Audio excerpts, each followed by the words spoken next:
মায়ের শখ পূরণ করতে চার বেহারার পালকিতে করে বউ আনলেন ইতালি প্রবাসী রাসেল মিয়া। ব্যতিক্রমী আয়োজন ঘিরে এলাকায় সৃষ্টি হয়েছে ব্যাপক কৌতূহল ও আনন্দঘন পরিবেশ। সবাই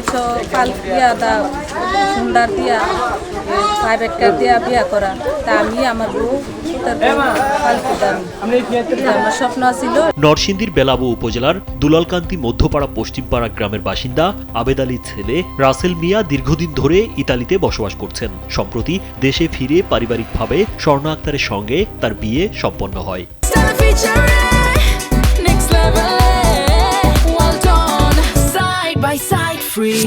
সচরাচর আমাদের গ্রাম অঞ্চলে মানে পালকি দিয়ে বিয়া দেখি না। আজকে আমাদের গ্রামের একটি ছেলে বিয়া করতেছে, আমরা দেখলাম খুবই ভালো লাগছে।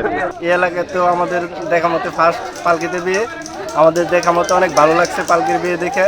আমরা আগে কখনো দেখি নাই, শুধু সিনেমাতে বা এরকম নাটকে দেখছি, আর আজকে লাইফে ফার্স্ট বাস্তবে দেখলাম। রাসেল মিয়ার মা দীর্ঘদিন ধরে ইচ্ছা পোষণ করে আসছিলেন তার ছেলের বউকে ঐতিহ্যবাহী পালকিতে করে ঘরে তুলবেন।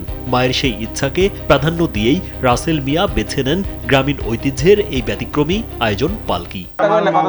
ইচ্ছা ছিল যে বাড়ির কাছে যেহেতু আমি বিয়ে করতেছি, তাই পালকি আনার জন্য তাদেরও একটা ইচ্ছা ছিল। তাদের স্বপ্ন পূরণ করার উদ্দেশ্য নিয়ে আমি এই ব্যবস্থাটা করলাম।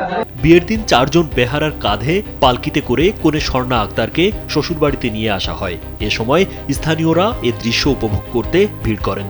অনেকেই মোবাইলে ছবি ও ভিডিও ধারণ করেন, যা পরে সামাজিক যোগাযোগ মাধ্যমে ছড়িয়ে পড়ে। আগে ছিল, এখন নাই। ভবিষ্যতে মনে হয় এই দেখার পরে আরো অনেকে এই পালকি দিয়ে বিয়ে করার আগ্রহ রাখতে পারে।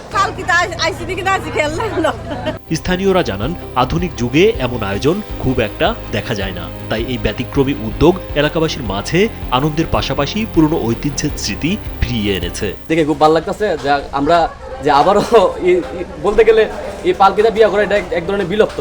এটা যেমন আবার সচরাচর আবার সবাই পালকিতে বিয়ে করতে পারে।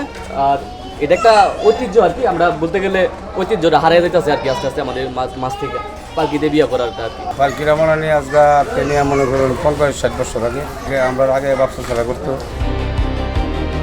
রাজীব বিশ্বাস, কালবেলা।